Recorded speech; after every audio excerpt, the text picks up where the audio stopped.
Today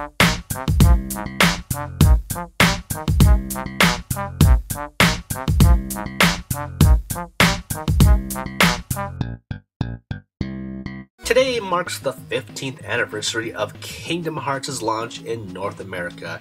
It released on September 17th, 2002 for the PS2, which was about half a year past the Japanese March launch. Now, instead of covering the entire series in a normal retrospective whenever I do an anniversary coverage, I decided to hold out until the 20th anniversary when we can hopefully talk about the entire series, including Kingdom Hearts 3 and maybe some more games. But in the meantime, I decided to do another topic. I wanted to look at how Square Enix chose to implement multiplayer throughout a couple of these adventures. So let's begin with the very first one, which was 358 over 2 days, which launched on September 29th, 2009 in North America for the DS. Now, it supported 4-player co-op or versus. You could choose any of the 14 Organization 13 members, plus there were some secret characters as well, which you can probably figure out who those people are. Now, it was kind of cumbersome to play on the DS, but it was a very cool concept, and I actually got to play 3-player co-op when I was in college, right when this game basically came out. It was pretty fun, but again, the clunky controls made it not that great to play, but it was a cool concept that I really hope they would revisit, which they sort of did with Birth by Sleep, which launched on September 7th, 2010 for the PSP. Now in this game, players could go to the Mirage Arena. Up to 6 players at a time, they could choose any one of the 3 main characters. You could play versus, you could go through a co-op survival mode, you could race, and there is a board game very similar to Itataki Street, or maybe some more familiar with maybe Mario Party, something along those lines. Now the thing that kind of held this game back was you could only play ad hoc multiplayer, so hopefully you had 6 friends to all gather yourselves in a room, which was maybe a little bit more common in Japan, but in America, maybe not so much. I will say though that it was pretty fun in that the controls were a lot better on the PSP, and Birth by Sleep is just one of the secret best games since Kingdom Hearts 2. Next up we have Dream Drop Distance, which launched on July 31st, 2012 for the 3DS. Now this one is a very simple multiplayer. There is a Pokemon-esque aesthetic to it, and there's an arena mode where you can basically go 3v3 against one other opponent. And it's kind of like it's a card battling game, and if you get the highest card, then that character gets to attack. It's fine, it helps level them up in the actual game single player, and it was kind of a nice distraction, but it wasn't that great either. Our last game is a bit more complex.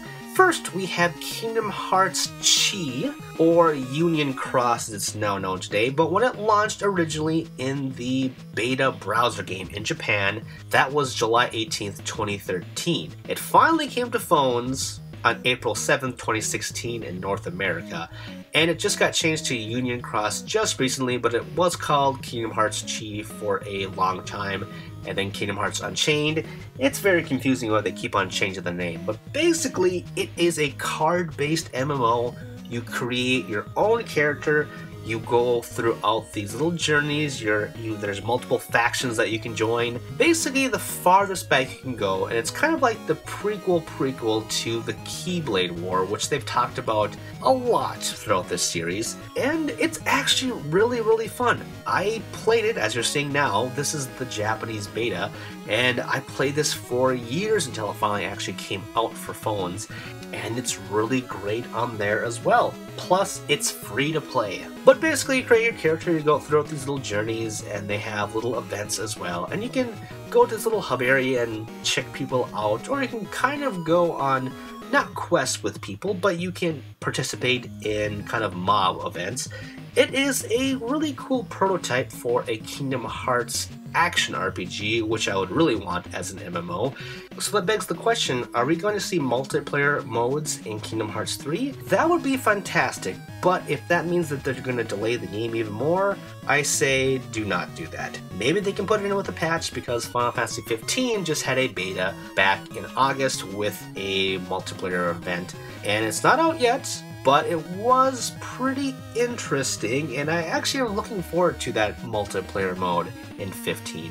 So maybe if they do something like that, but multiplayer mode or not, I am just looking forward to actually finally playing Kingdom Hearts 3. So my cold is getting the best of me, and sorry if the audio kind of came across as such. But thank you all for suffering with me, and happy 15th anniversary to Kingdom Hearts. Did you know that was a Reaction Examiner video? If you liked it, you should subscribe to me to keep up with everything that I'm doing.